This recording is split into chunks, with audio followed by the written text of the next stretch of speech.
pemerintah ini sementara ini kan masih pakai jalur politik ya. Pakai jalur politik itu jelas musiman, 5 tahunan, dan rata-rata punya kemauan. Itu yang pertama. Lah kami karena punya prinsip tidak ingin diatur oleh yang dari musiman ini, biar tidak angin-anginan. Karena prinsipnya kami ya murni mengajar keagamaan, yang penting kami tidak diganggu, kami tidak ingin mengganggu gitu.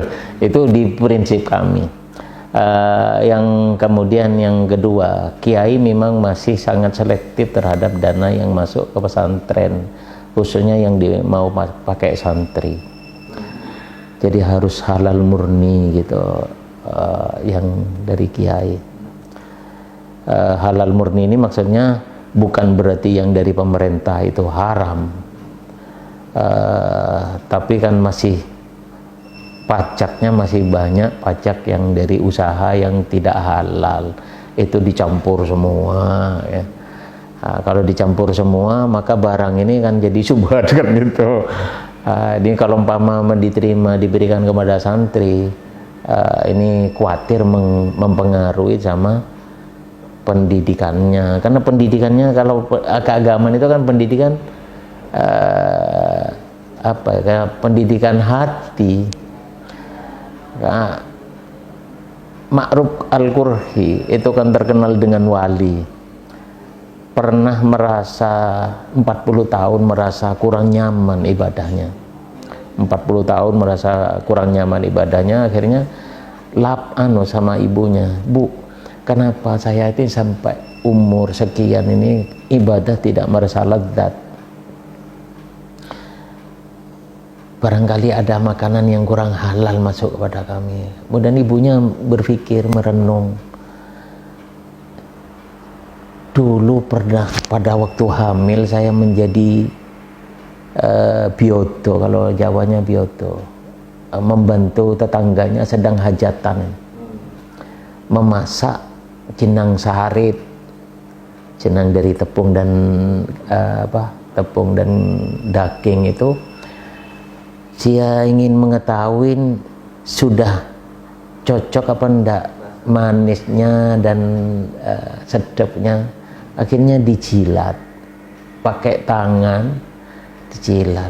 Itu lupa tidak memberitahu kepada yang punya. Itu ingat itu, akhirnya, "Bu, kalau gitu kita datang aja ke tetangga minta halalnya." Datang lagi katanya, itu diberitahukan kalau jilat itu dulit untuk menyicipi. Ternyata setelah malam berikutnya Al-Ma'ruf Al-Qurhi merasa nikmat ibadah kepada Allah.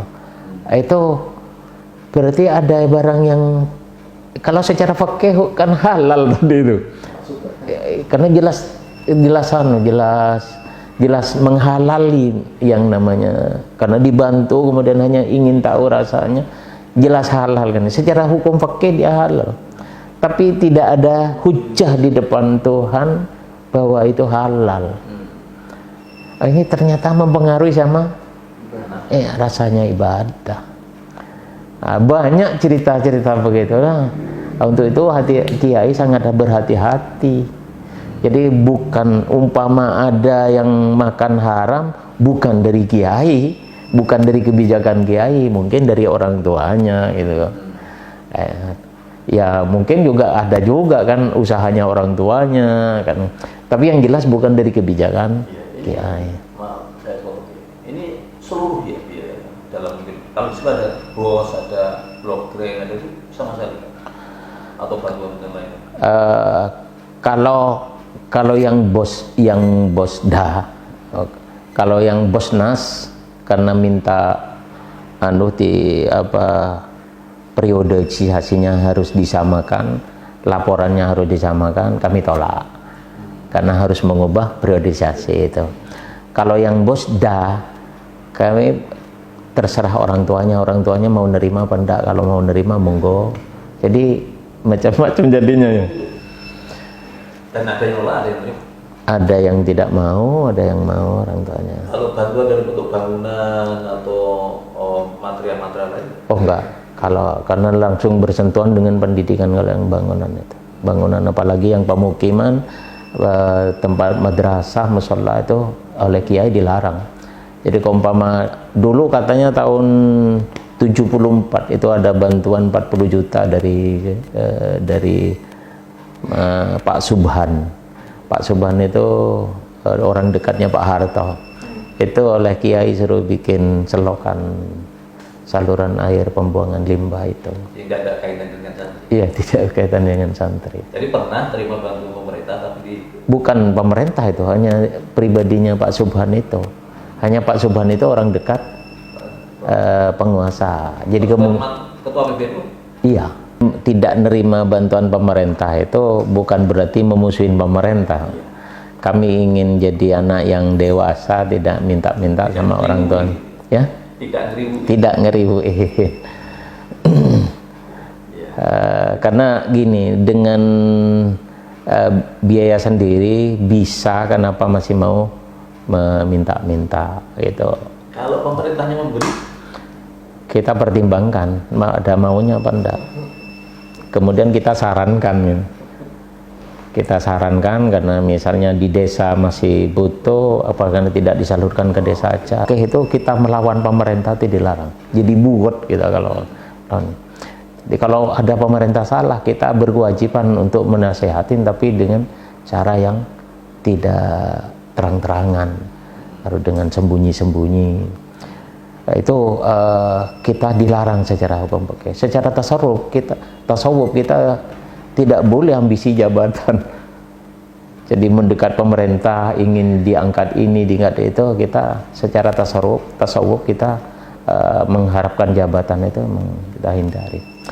Secara tauhid kita mengikuti rumusannya Abu Musa al-Asy'ari, mulai dari pengenalan istilah sifat-sifat Tuhan itu sampai ke untuk mengenal Tuhan ya. Untuk mengenal Tuhan itu mulai dari pengenalan istilahnya sampai ke tasawufnya, sehingga sampai ke tadi itu perilaku beribadahnya. Jadi insya Allah kita walaupun mengajarkan keagamaan secara tuntas, tidak ada, kalau memang tuntas pelajarannya, tidak akan jadi teroris. Tidak akan jadi teroris karena kami tuntas mempelajari. Tidak hanya berkampanye nanti masuk surga dengan ditemuin bidadari, tidak hanya itu. Tapi sejauh ini ada nggak tawaran dari pemerintah proyek bantuan dan gimana cara untuk setelah tahun 2010 ini sepertinya tidak ada. Tidak tahu ya? Tidak, mungkin sudah tahu. Tapi kalau dulu ya sering menawarkan. Tapi ya itu ada yang dari Kemenak menawarkan gedung dengan kurikulum itu dulu 2004 masanya Kemenak pusatnya ya Pak Munawir ya, Pak Khalil dulu yang bagian pesantren itu yang kesini, Pak Khalil Ahyar dari Aceh. Ya mohon maaf Pak ya. Sampai bahasanya agak keras karena orang Aceh emangnya. Kenapa situ kiri sombong? Kenapa kok sombong Pak? Karena tidak mau pakai kurikulumnya Kemenak. Gini Pak, kami bukan tidak nerima kurikulumnya Kemenak, hanya kurikulumnya Kemenak sampai saat ini belum ada bukti. Loh, Pak Tolah Hasan, Pak Tolah Hasan itu alim agama bukan dari IAIN, tapi dari Tuban, Pak, ngaji di pondok. Pak Hasyim Muzadi, Pak Hasyim Muzadi itu juga iya Pak, alim dari Tuban, kemudian ke Gontor, bukan dari IAIN itu Pak, alimnya. Jadi kurikulumnya itu belum. Oh Sidogiri, Sidogiri Pak, buktinya Ke As'ad itu alumni Sidogiri, Ke Holil Bangkalan itu alumni Sidogiri, Ke Zaini Paiton itu alumni Sidogiri. Jadi kalau tanya bukti sudah terbukti. Kalau tentang masalah keagamaan, tahu tentang masalah kenegaraan, kami memang tidak mencetak punya kemampuan manajemen kenegaraan. Tapi saya kira kalau orang terdidik keagamaannya seperti Sidogiri, orang negara tinggal ngatur, Pak. Sudah tidak ruwet.